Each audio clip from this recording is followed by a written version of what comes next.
necessary to be critically alert to the dangers it poses. With this in mind, we are not here to simply reflect on the risk of AI, but to consider how we might harness legal mechanisms, ethical judgment, and institutional experience to guide AI technologies in the service of democratic values. To my right, I have our speakers for this session, the Honourable Justice Melissa Ann Perry and Professor John Tasioulas. Each speaker will deliver an address of approximately 25 minutes in length, and followed by an opportunity to ask any questions of each speaker at the end of their respective addresses. At the conclusion of the summit, both speeches will be made available on the Global Summit's official YouTube channel. Now, first to our first speaker is the Honourable Dr. Melissa Perry, Justice of the Federal Court of Australia. Justice Perry's legal career spans the highest levels of judicial service and legal scholarship. Justice Perry was appointed to the Federal Court of Australia in 2013. Her Honour holds a PhD in Public International Law from the University of Cambridge, was appointed Queen's Counsel in 2004, and is also admitted to the Bar of England and Wales. In addition, Her Honour serves in the Royal Australian Air Force Legal Specialist Reserves with the rank of Air Commodore, and was appointed Deputy Judge Advocate General in 2023. Justice Perry has written and spoken extensively on the implications of emerging technologies, including automated decision-making, AI, and autonomous weapons systems, for the rule of law and democratic accountability. She brings to our discussion the rare and unique combination of judicial insight to the intersection of AI and how the law responds to technological disruption.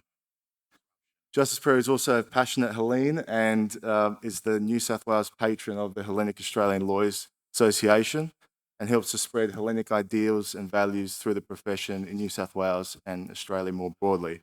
Please welcome Justice Melissa Perry.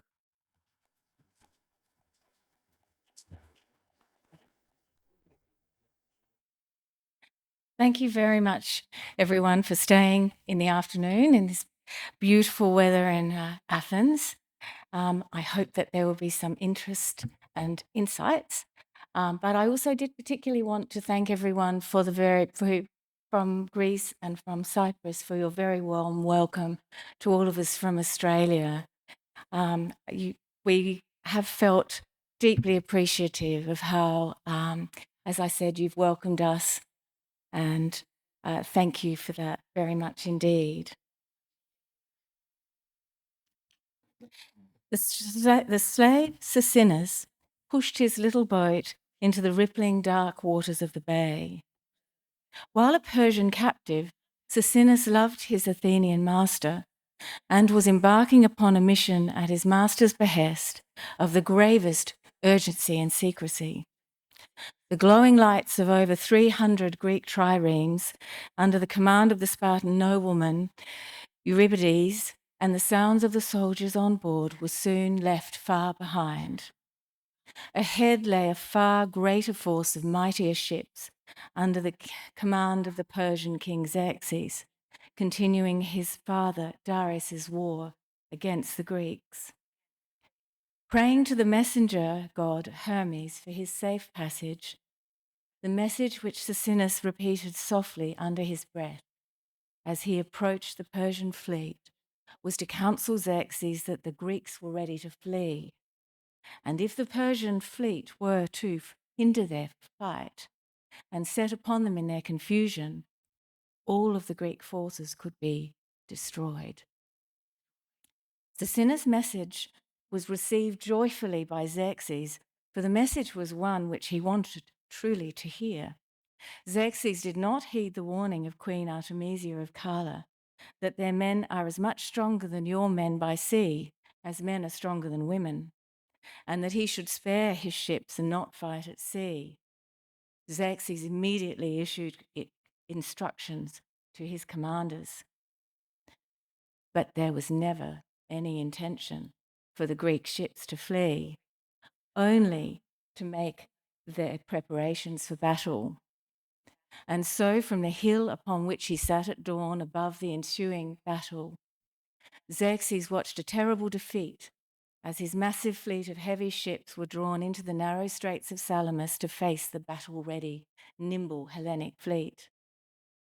The key to the decisive victory of the Hellenic fleet has thus long been attributed to the courage of a loyal slave and the calculated subterfuge of his master, Themistocles. As this famous example illustrates, disinformation has long been a weapon for influencing state action and outcomes.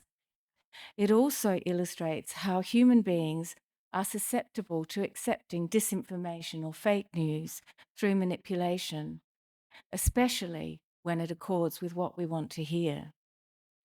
In such respects, we as humans have not fundamentally changed. We share universal traits and flaws with our ancestors. However, the forms in which disinformation can be presented, the speed by which it can be conveyed, and the scale of the audience to whom it can be conveyed have changed exponentially. This is not only because of the development of machine technologies, such as generative AI, to produce believable text, images, audio, and video. It is also due to the means by which we communicate in modern times, which effectively supercharge the spread of misinformation and disinformation to levels never before within the contemplation of humankind. It is how these factors in combination pose great risks to democracies, the rule of law, and human rights that I wish to explore, drawing upon analogies with classical Greece, as seemed appropriate in this beautiful and ancient city where democracy was born. A burning torch was held aloft from a high hill and lowered swiftly when answered by another flame from a distant hill. At that point, the messengers at both locations simultaneously opened the taps on identical cylinders, causing in each case a rod fed through a cork to descend as the water level lowered. Each rod was divided into equal parts and inscribed with the same prearranged messages such as enemy on sight and infantry in action. In this case, the message to be sent was cavalry attack. Upon that message on the rod reaching the rim of the cylinder, the torch was again held aloft. The taps in both places were simultaneously closed, and the message was thereby conveyed. This ingenious device, described as a hydraulic telegraph, which I had the pleasure to see yesterday at the Museum of Ancient Technology in action, is quite possibly the first telecommunications device. Its inventor was Aeneas Tacticus, who wrote on the art of war in the 4th century BC.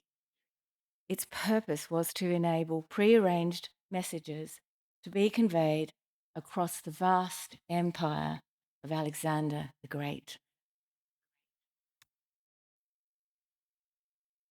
The origins of global communication today are to be found in the mid to late 19th century.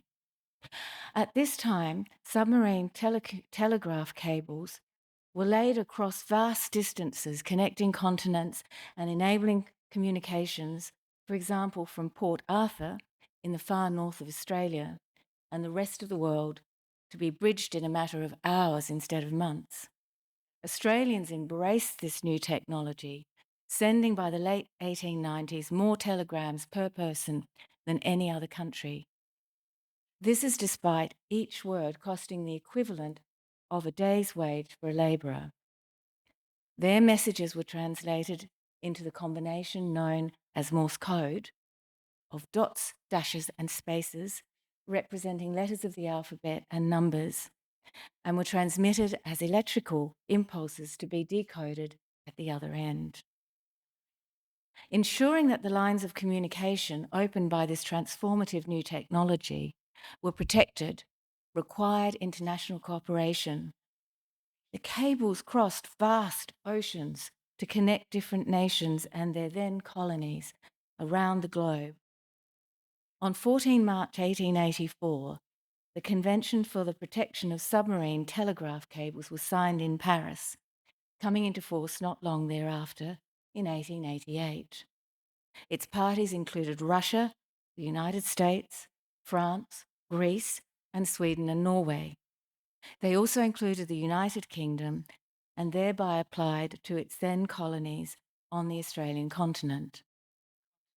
The emphasis in the 1884 Convention was upon protecting submarine cables, with the Convention declaring it to be an offence to willfully or negligently break or injure a submarine cable.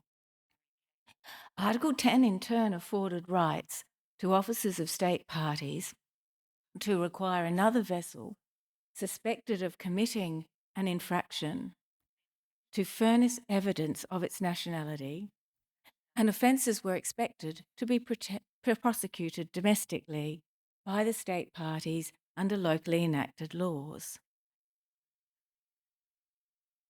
Today, over 98% of the world's data travels at speeds exceeding 25 terabytes per second along almost 600 submarine cables connecting all continents with the exception of Antarctica and spanning the Atlantic and Pacific Oceans. Australia currently owns or operates approximately 400,000 kilometres of these cables, which is sufficient, as one commentator has observed, to lap the world 10 times over. Further, some of these cables have been laid thousands of metres below the surface of the ocean, with the cable which connects Australia to Guam crossing the deepest trench on Earth. These cables may also soon be used in conjunction with quantum technology, thereby delivering completely secure, unhackable lines of communication. Further, the players in this global infrastructure are changing, with major tech companies such as Google, Amazon, Meta, and Microsoft now entering upon the scene and constructing their own privately owned cables. While the 1884 Convention remains in force, the protection of submarine cables and the freedom to lay and operate cables came to be primarily governed by the 1958 Geneva Conventions on the high seas in the continental shelf, and in time by the 1982 United Nations Convention on the Law of the Sea, or UNCLOS. While the United States is not a party, there are 170 state parties to UNCLOS, including China, the Russian Federation, the EU, the UK, and Australia.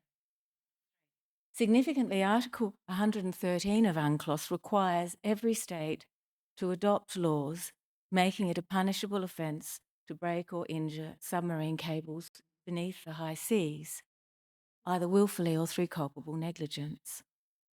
It also requires states to adopt laws and regulations to reimburse persons whose cable was broken or injured by someone who is subject to that state's jurisdiction.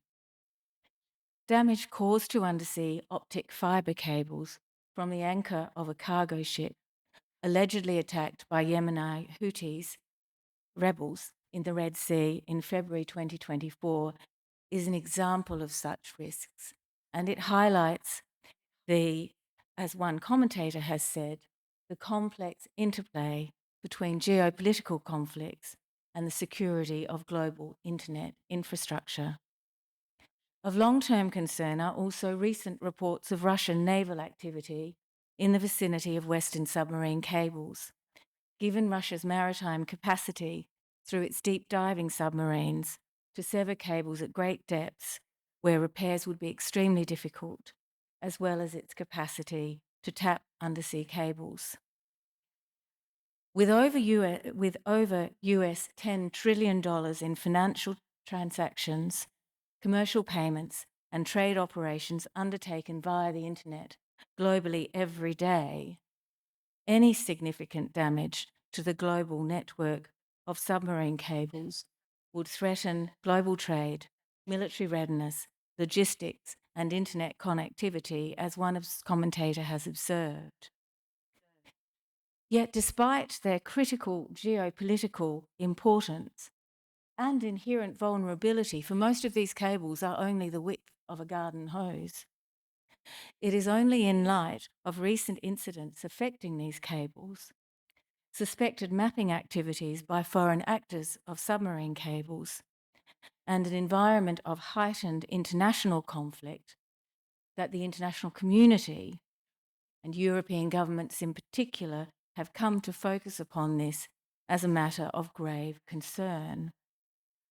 As these matters illustrate, real and immediate questions arise about the adequacy of existing international mechanisms for the protection of this vital but invisible infrastructure. As Fabrizio de Leonardis recently emphasised in his analysis of the subject, these attacks underscore the need to enhance the security of critical underwater infrastructure by implementing advanced protection measures and defence strategies to prevent future acts of sabotage. International cooperation and constant surveillance of submarine routes is essential to ensure security and stability in the region, especially in the context of increasing geopolitical tensions.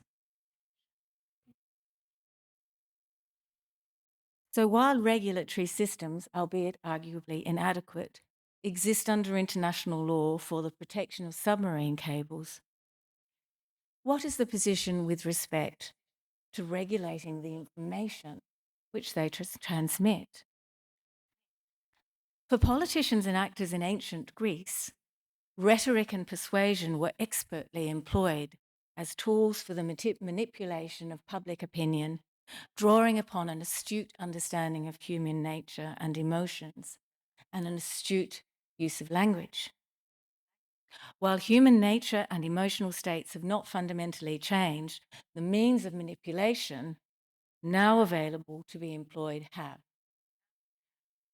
Deepfakes utilize a form of AI or machine learning to create believable, realistic videos, pictures, audio, and text of events which never happened. And they take the capacity to manipulate events to an entirely new level. They thereby facilitate the creation of misinformation and disinformation for distribution potentially to a global audience.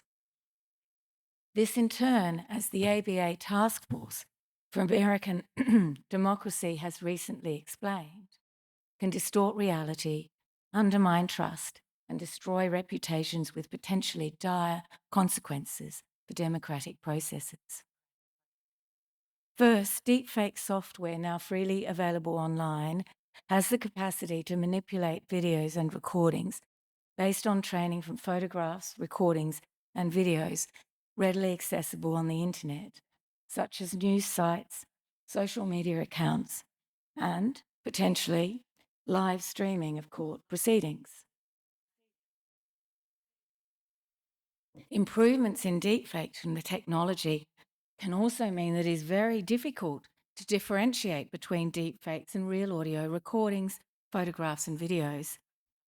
These difficulties are presently particularly astute with respect to face swap software and fake audio recordings. Reportedly, for example, in September last year, an actor used deepfake software to impersonate a Ukrainian diplomat in a prearranged Zoom call with a US senator. So convincing was the deepfake that the US senator became suspicious only,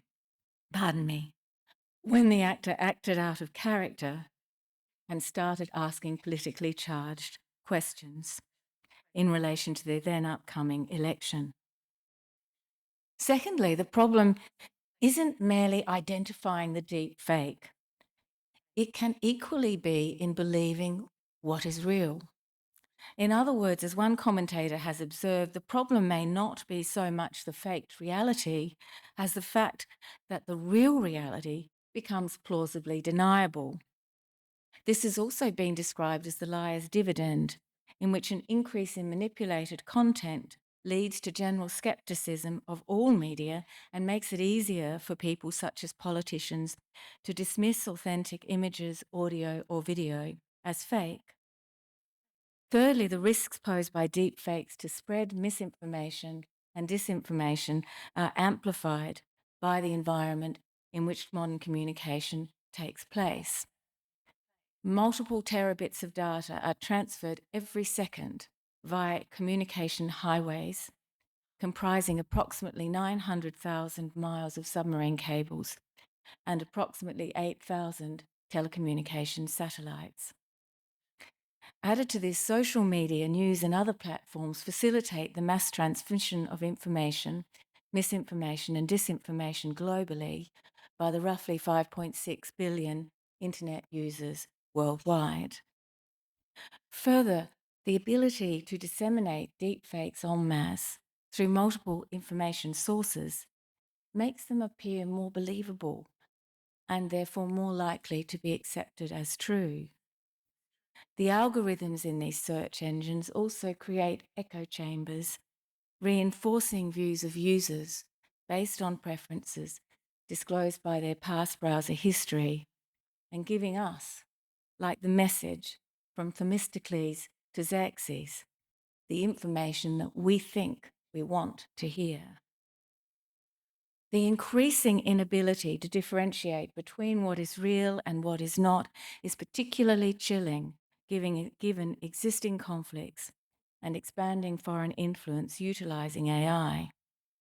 Indeed, the Global Risks Report 2025 by the World Economic Forum placed misinformation and disinformation as the top global risk in 2025 for the second year in a row. For example, in September last year, the US Departments of Justice, State and Treasury announced coordinated actions to aggressively counter an extensive campaign by Kremlin-backed media executives and broadcasters to interfere with the then pending presidential elections.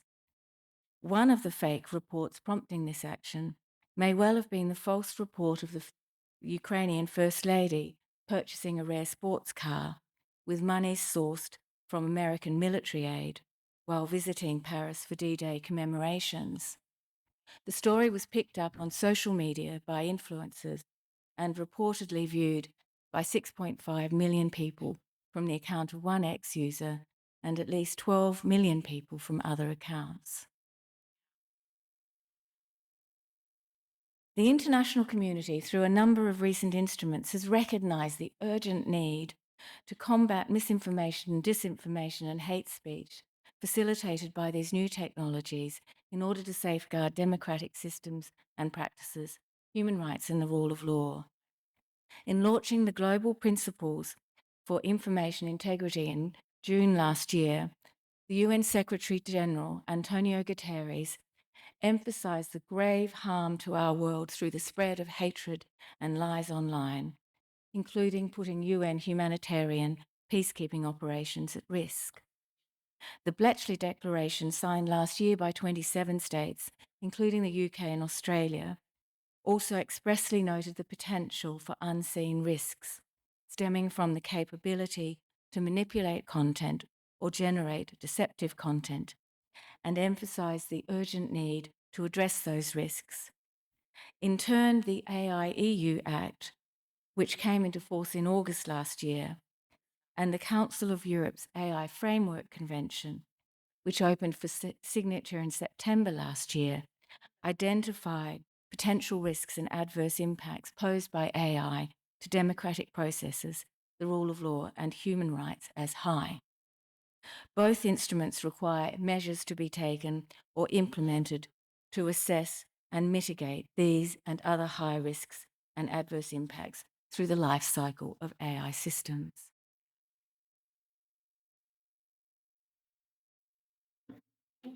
From the ingenuity of the hydraulic telegraph to a starry night littered with telecommunications satellites and hundreds upon hundreds of submarine cables spanning the vast oceans and seas of the globe, how are we, as individuals, as institutions, and as members of the international community, to grapple with and respond to this rapidly changing world? The world has never been so interconnected, and arguably people never so disconnected as news and opinion circulate within the echo chambers of browser algorithms and social media. This interconnectedness for humanity carries with it great risks of harm by amplifying the impact of misinformation and disinformation, particularly at a time of heightened international conflicts and tensions.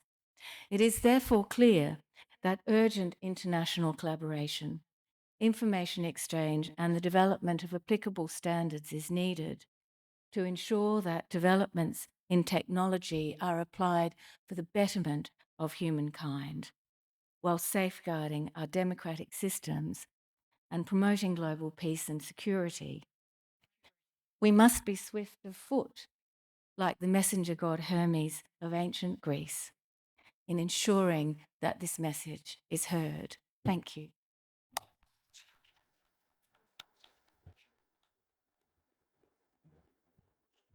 We have a few minutes for some questions. If anyone would like to ask Justice Perry any questions on her presentation. Yes, we have a roaming microphone. It's just coming to you now.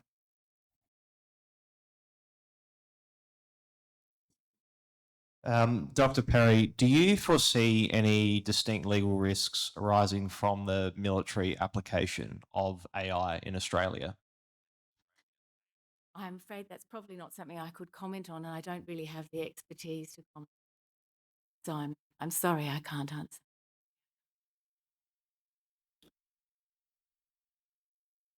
Does anyone else have any questions for Justice Perry? In that case, I have one, Justice Perry. Could you just slightly expand how the international community has been responding to challenges of regulating AI? I know the EU Act it's probably the first of its kind in trying to implement some of the Bletchley Declaration principles, but perhaps you could explain what the EU AI Act is, what approach it's taken, and some other approaches. Yes, I'll just give a very brief outline because I do not wish to intrude upon John's speech. No, not at all. So without any meaning to have a pun about Hermes, there has been much afoot over the last couple of years in this space. So we've had a lot of international negotiation and quite a number of new international instruments, including the OECD principles. And then we've had the Bletchley Declaration, which came out of the AI Safety Summit, which was held in the UK. And that has led to further declarations coming out of Seoul and more recently Paris. But perhaps the two most significant recent instruments are the EU AI Act and the Council of Europe's Framework Convention. So the EU AI Act is quite prescriptive and very, very detailed and utilises itself on the website an extremely clever form of AI in order to navigate your way through the very complex convention. But essentially, it focuses upon what it identifies as high-risk areas for the use of AI. And here it's talking about it at scale. And among those areas is the administration of justice. And in the last session, I may say a little bit more about that because it even embraces risks arising from legal research utilising AI tools. But other areas that it regards as high risk, for example, are in areas of health or other areas of human rights. The Framework Convention, as its name suggests, is at a broader level because it's intended to allow states who are parties to that convention to implement the convention having regard to their own particular circumstances. Australia is not yet a party to that, although it was an observer during the negotiations and the deliberations which led to that Framework Convention. But it is a convention which is the first of its kind in the sense that it seeks to establish a regulatory framework for dealing with or responding to high-risk AI, and it is open to signature by all states throughout the world. So that makes it quite unique. So we'll see what will happen as a result of that. But I suspect that the EU AI Act may be quite influential in providing a model of a more detailed regulatory regime, which is consistent with the OECD principles and also the Framework Convention. And so countries will certainly look to that, I suspect, as a starting point. It may be that recent policies announced in other states may undermine to some degree the move towards regulation of this space, but we'll just have to wait and see what happens in that regard. Thank you. Are there any other questions for Justice Perry? Yes, we have one here.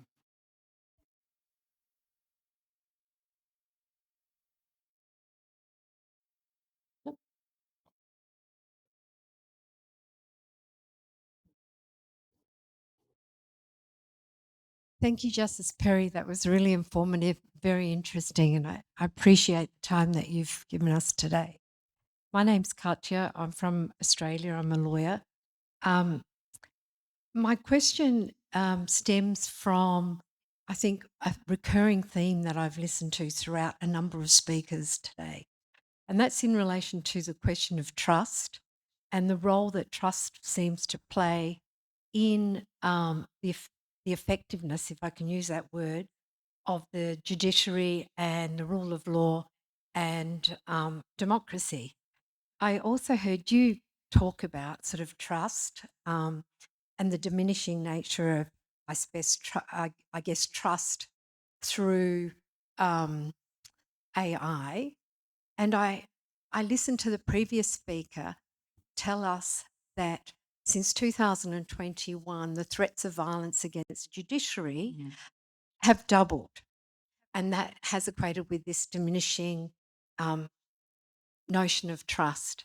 So some of the frameworks, perhaps they do, perhaps they don't, or the AIEU Act, but might address that issue. But I was wondering if you could tell us a little bit more about what strategies you think or protocols or practices need to be put into place to deal with that sort of fundamental foundation of trust that seems to underpin, from what I've gathered in today's talks, our democracy and our community. It's a very large question, but perhaps I can answer it this way. And it's a very significant question as well. How do we respond to diminishing trust? And I had read also about these dreadful, intimidating acts against judges in the United States with sending of pizzas. And I think one of them, there was also a move to send some pizzas with the name of the poor young man who was killed in the incident, which was referred to. I think that possibly that one of the things that courts really need to look at is how they communicate with the community and how to be perhaps proactive in ensuring that accurate information is made as available as possible and creating reliable platforms that people can go to discern for themselves where the truth lies. And that part of some of the steps which courts in more recent times have implemented, I think, accord with furthering that objective of building trust. So, for example, publishing summaries, which are very accessible to the media and to the public, of significant judgments. And certainly in my own experience when I've done that, the media reporting has tended to be very accurate because they've had something that is succinct and explainable on the basis of which to prepare a report. Also, some of the other measures that were mentioned earlier by our United States colleague of educating right down to school level children coming into our courts, meeting judges, seeing the institution, and having judges and others explain the way in which the system operates. So there's room for plenty of ideas, and I'm sure there are many very good ideas. I suppose my essential message is we need to be creative, we need to be proactive. We don't want to be simply playing catch up, correcting inaccurate information once it gets out there, because some of what I was indicating in the speech was how swiftly misinformation and disinformation can spread, and also how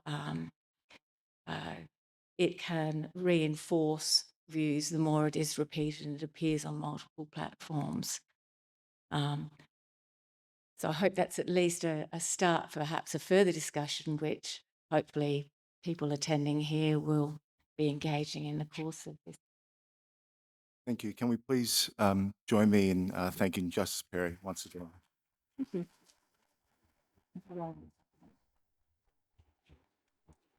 Our second speaker is Professor John Tasioulas, Professor of Ethics and Legal Philosophy at the University of Oxford and the Director of the Institute for Ethics in AI at the University of Oxford. A graduate of University of Melbourne in both law and philosophy, Professor Tasioulas completed his doctorate at Oxford as a Rhodes Scholar. Professor Tasioulas has since held prestigious academic appointments at University College London, King's College London, and Harvard University. Professor Tasioulas is a member of the Prime Minister of Greece's Kourakis Mitsotakis High-Level Advisory Committee on AI, has acted as a consultant on human rights to the World Bank, and served as a member of the International Advisory Board Panel for the Future of Science and Technology of the European Parliament. In addition, Professor Tasioulas, together with Professor Josiah Ober of Stanford University, authored a white paper titled The Lyceum Project, AI Ethics with Aristotle, which will be made available on the website after the session today. This white paper provided the foundation of what is known as the Lyceum Project, an annual global multidisciplinary initiative that brings together academics, practitioners, policymakers, artists, and civil society to deliberate on what it means to be human in the age of AI and how to guide technology with wisdom and integrity. Please welcome Professor Tasioulas.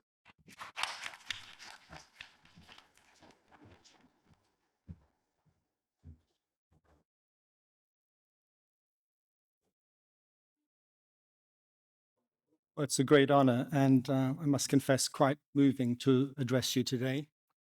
And also an honor to represent the Greek diaspora of my hometown of Melbourne. Since the time of Socrates, philosophy has operated as a small and badly funded intellectual insurgency against the hype and nonsense that inevitably afflicts our public discourse. Today, there is no greater prompt for hype and nonsense than AI technology. One important variant of AI hype centers on democracy. On a pessimistic view, prominent in circles like the World Economic Forum, AI threatens the annihilation of democracy. AI algorithms on this story supercharge the spread of misinformation and disinformation online. They intensify political polarization through micro-targeting and social media echo chambers.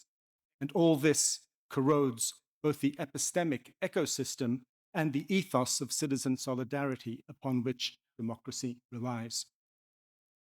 But this widely credited narrative in which AI subverts our fellow citizens' rational faculties, not yours and mine, but those other citizens, beguiling them into voting for authoritarian populist leaders, seems overblown.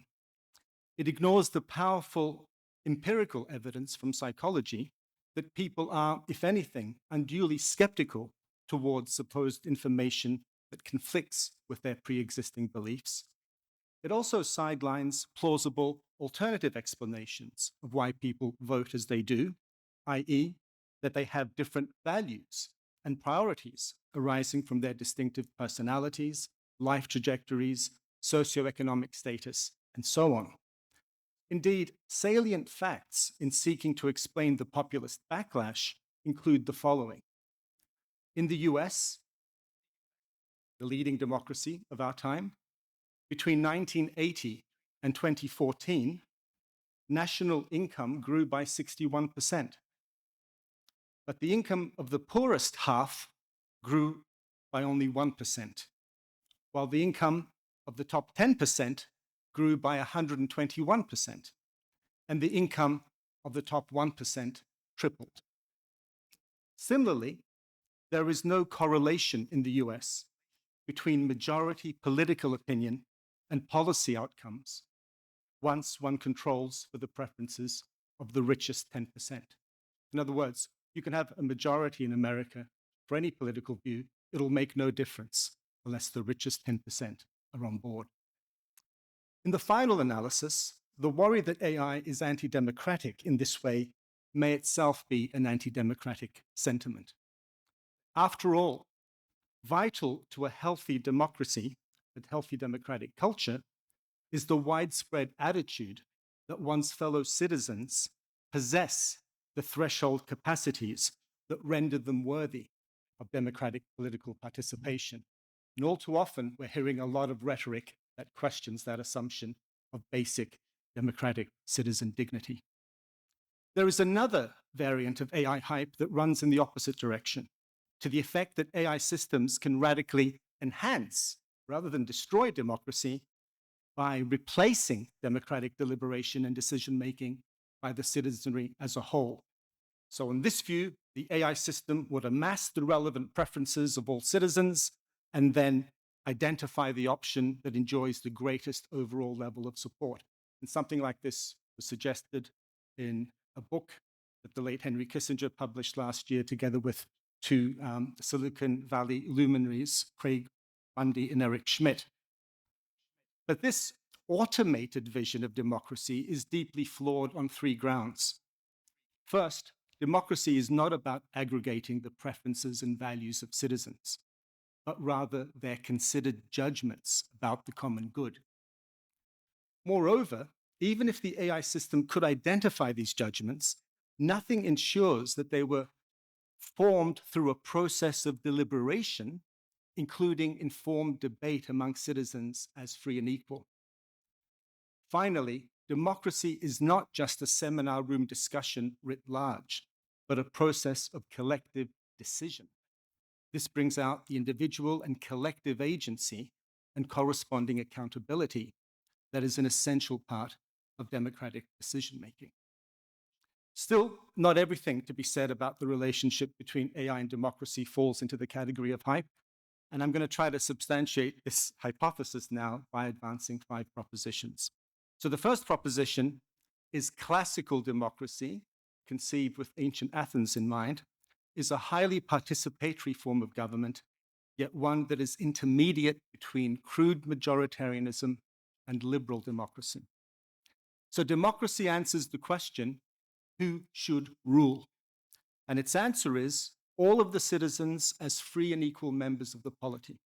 Democracy is collective self-government in which free and equal citizens participate in political deliberation and decision-making on matters affecting the common good. And the rationale for democracy, in my view, is twofold. One, a certain kind of efficacy, in that democracy does better than other systems of government in delivering vital common goods, such as peace, prosperity, equitably distributed, and the protection of rights. The second rationale for democracy is empowerment, in that democracy affirms the dignity of each citizen by enabling them to participate as free and equals in collective self-government. Now, although democracy is a majoritarian decision procedure, it is much more demanding than crude or simple majoritarianism. And that is because democracy has exacting preconditions. Citizens must enjoy certain rights, such as the right to speak freely on political matters. There must be restrictions on economic and other inequalities that prevent some citizens through poverty or ill health, for example, from being able to participate in politics. And there needs to be access to education and information so that deliberation can be well informed, among other conditions. But as Josiah Ober has argued in his great book, Demopolis, and I couldn't recommend any book more than Demopolis as an understanding of what democracy is. The conditions on democracy do not go so far as to necessitate that democracy is liberal in character. Democracy is both historically and conceptually distinct from liberalism. This is the lesson that Ober draws from taking ancient Athenian democracy as his historical paradigm. A society can be democratic while pursuing illiberal policies like imposing capital punishment, banning abortions, establishing a state religion, and outlawing offensive speech. Even if liberal democracy is superior to democracy, per se, as I think it is, democracy itself is not inherently liberal. Now, one of the virtues of this classical conception of democracy is that it stands as a counterweight to the two main anti-democratic forces in contemporary Western societies. And they are authoritarian populism on the one hand and technocracy on the other. Against the populists, the classical democrat insists that simple majoritarianism is not enough and that all citizens must be included in democratic decision-making and not just a subset, the real people, in the exclusionary language of populism. Against the technocrats, the Democrat will insist that political options cannot be pre-filtered by an unaccountable elite, such as central bankers or Supreme Court judges. Experts are essential, of course, to inform democratic decision-making. But as the saying goes, experts must be on tap, not on top. Second proposition, the discourse around AI poses an ideological threat to the humanistic ethos needed to sustain democracy. And here I'm going to mention two interrelated threats under this heading. One is a threat to our self-understanding, how we conceive of ourselves as human beings, and the other to our values. So the first threat is an impoverished understanding of our human capabilities, one that erases the profound differences between humans and AI systems. All of the big tech corporations claim that they are pursuing the goal of artificial general intelligence. This is the idea of an AI system that can simulate human cognitive capacities across the board, from making a medical diagnosis to composing a poem. But the very pursuit of that goal will create powerful incentives for them to pour their vast resources into propaganda campaigns that blur the distinction between human and AI capabilities. With anthropomorphizing talk of AI systems being assistants, being friends, and ultimately being fully adequate or even superior replacements for humans. In reality, however, human nature differs from machines in fundamental ways. Large language models like ChatGPT, which operate on the basis of identifying statistical patterns in a vast corpus of data, lack anything like our capacity for genuine understanding of the world, for communication, and for rational autonomous choice. The very notion of intelligence, even potentially superintelligence, exemplified by AI, is narrowly instrumentalist, not one that can grasp worthwhile values and the legitimate means of pursuing them. So why does it matter that we retain a grasp of our distinctive nature as human beings? Because of the Aristotelian idea that what a good life is for a human being consists precisely in the exercise of our distinctive human capabilities. And it is the promotion of the good of all, the common good, that is the objective of the political community. Moreover, democratic politics itself is a key domain in which we exercise these capabilities. If we lose our vivid sense of our distinctive human capacities, if we lose our species' confidence, as it were, this will lead to an impoverished ethics and a hollowing out of our conception of democratic citizen dignity. And here, of course, the association between transhumanist ideology, the ideology that ideally we should try to transcend our human condition, and Silicon Valley circles already serves as a warning of AI's anti-humanistic agenda, or the anti-humanistic agenda of those who are in the driver's seat of developing and deploying AI. Another ideological threat posed by AI is to our values themselves.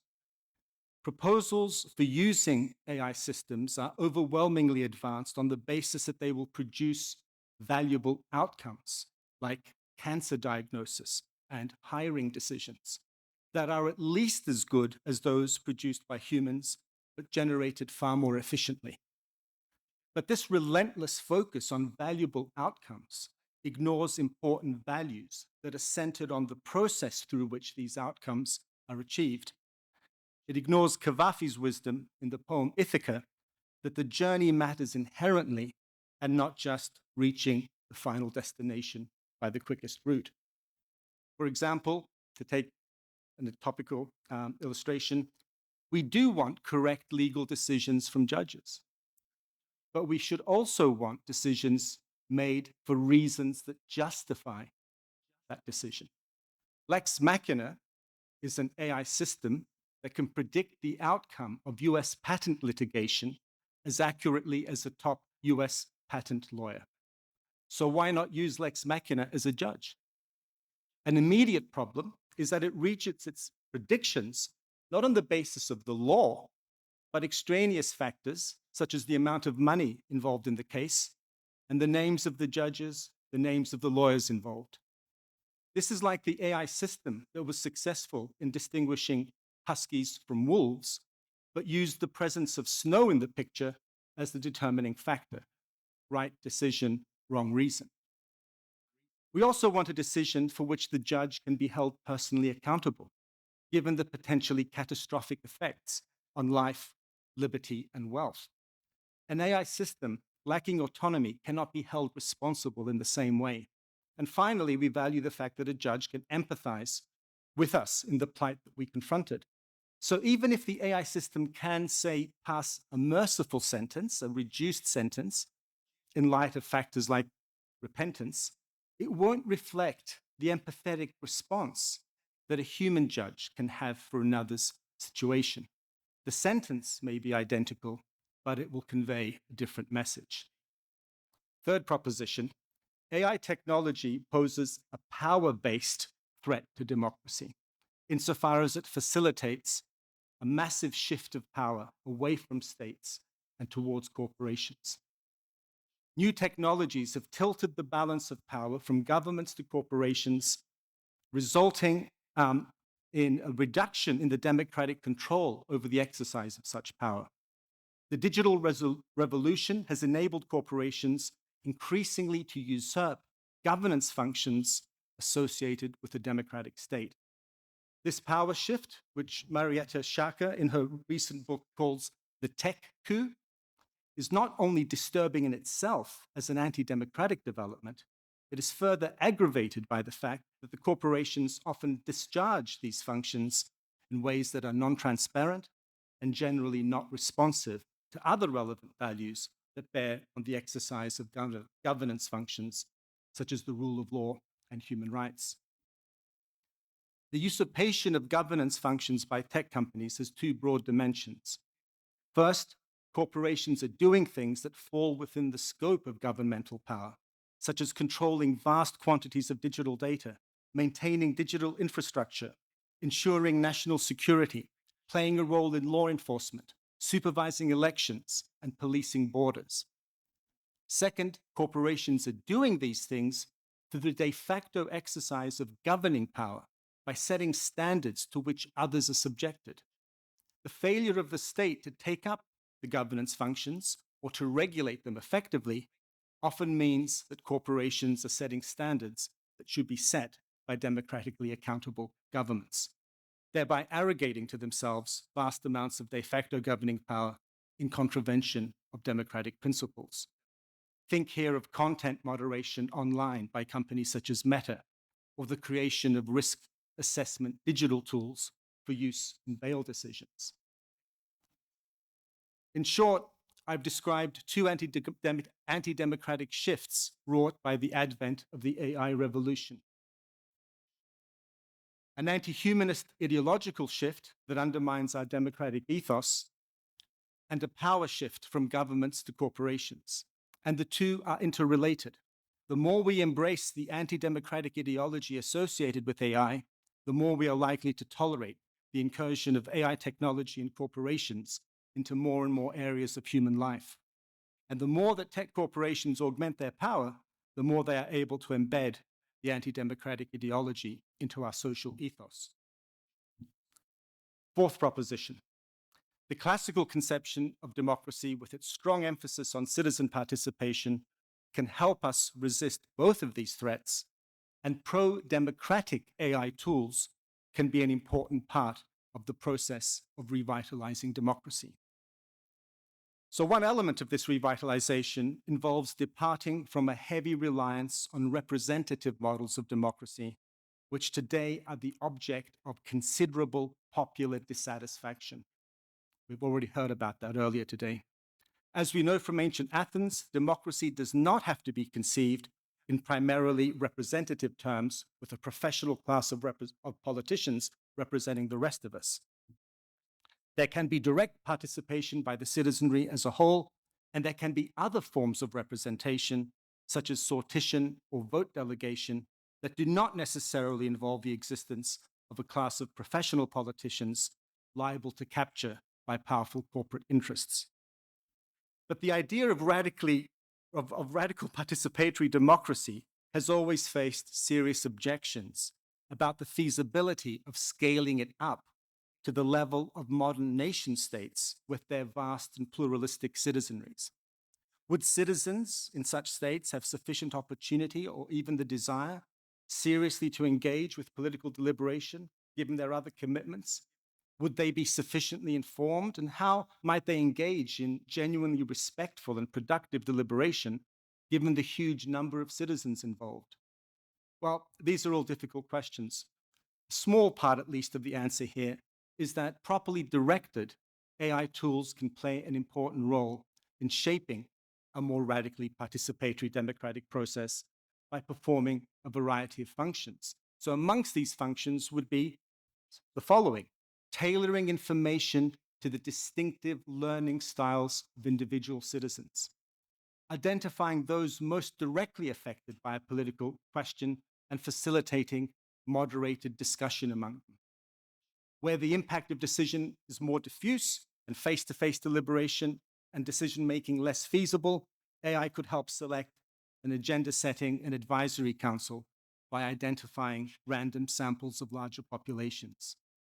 And finally, it could identify and circulate alternative proposals and measure the depth and breadth of audience responses to each, driving towards a decisive vote on a measure likely to gain wide support. Now, this is not mere speculation. The government of Taiwan's Polis platform, for example, has demonstrated the potential of digital tools for enabling mass participatory democracy on a whole range of issues, including, for example, what the policy towards Uber drivers should be. A second element in the revitalization of democracy is to ensure that the process of democratization is not confined to formal lawmaking, but ranges more broadly. In particular, it should embrace decision-making by tech corporations. If tech corporations are increasingly performing governance roles, shouldn't they do so through processes that involve greater democratic accountability? Meta, for example, has established an oversight board composed of around 24 experts, including human rights experts. But why should a tiny and homogeneous body of experts specify corporate human rights responsibilities that affect users of Meta's online platforms worldwide? Why not a broader range of stakeholders enabled by AI deliberative tools engaged in democratic deliberation and decision-making? It is doubtful that a more democratic body would have accepted the restriction of Meta's oversight board's remit to scrutinizing compliance with the right of free speech, as opposed to many other rights affected by Meta's activity, such as the rights of its employees engaged in content moderation to just and favorable conditions of work. Why isn't that right being scrutinized? Many of these employees, after all, are in the global south, working for very low pay and subjected to psychologically disturbing images of violence and degradation on a daily basis as part of their work duties. Moreover, given the considerable latitude for discretion involved in specifying corporate human rights responsibilities, and also the fact that people in different parts of the world may have legitimate reasons for specifying these responsibilities in different ways in line with their cultural and other circumstances, this seems more like a legislative task in which those affected by the norms laid down should have an active role in shaping them, rather than a strictly adjudicative task of applying pre-existing norms. Fifth and last proposition, the classical conception of democracy can form a principled basis for the global regulations we need in the age of AI. So someone might ask at this point, how can democracy help with the global regulation that AI urgently needs, given that there is no unified global democratic citizenry? Well, one answer is provided by Anu Bradford in her excellent book, Digital Empires. Bradford predicts that the US will increasingly move away from its market-based approach to digital regulation and towards the EU's more rights-based approach. One factor in doing so, she says, is the need to counterbalance the growing number of states adopting China's authoritarian, state-driven regulatory template by forming a kind of coalition of liberal democratic states. I think this analysis ignores the fact that there can be frameworks for cooperating on global regulation that do not require comprehensive buy-in to the US market-driven, the EU rights-based, or the Chinese statist regulatory approaches. In particular, contrary to Bradford, regulation does not need to be grounded on liberal democracy writ large. And don't get me wrong, I'm a big fan of liberal democracy. I just don't think it can be generalized to the global level, and that can't be the basis then for global regulation. It's here, I think, that the classical conception of democracy, which does not equate democracy with liberal democracy, comes into its own, and its practical benefits could play out at multiple levels. It could be the focus of a consensus grounded in democratic values between the United States and the EU, without having to adjudicate the often radical differences between those two entities about such matters as free speech rights or the extent to which markets should be regulated. Similarly, within the EU itself, it could encompass those states that claim to be democratic but reject liberalism, such as Hungary, potentially Italy. Similarly, India, which is a leading country on the AI scene and the world's largest democracy, albeit with illiberal attitudes on matters such as privacy rights or freedom of religion. And consider also China, the other AI superpower alongside the US. Perhaps I'm being optimistic, but I think one might reasonably bet, along with the leading Chinese philosopher Ji Weiqi, that the increasingly democratic character of Chinese society, not government, will generate escalating pressure for democratic political participation.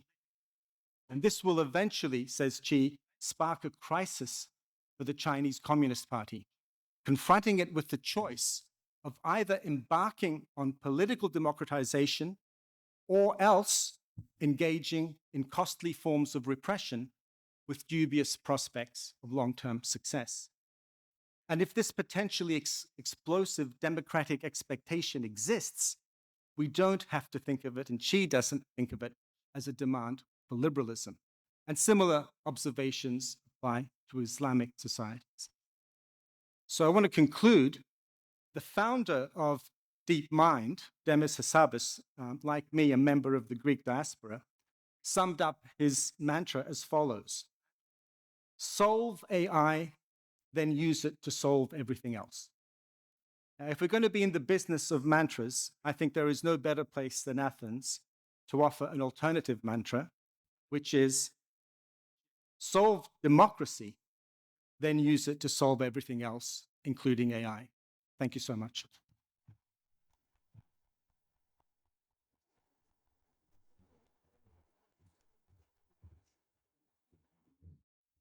Thank you very much, Professor. Unfortunately, we don't have any time for questions right now. However, I'm sure our speakers will be welcome to have your questions throughout the summit. We now have 15-minute breaks, so we'll return back at 5:10 p.m.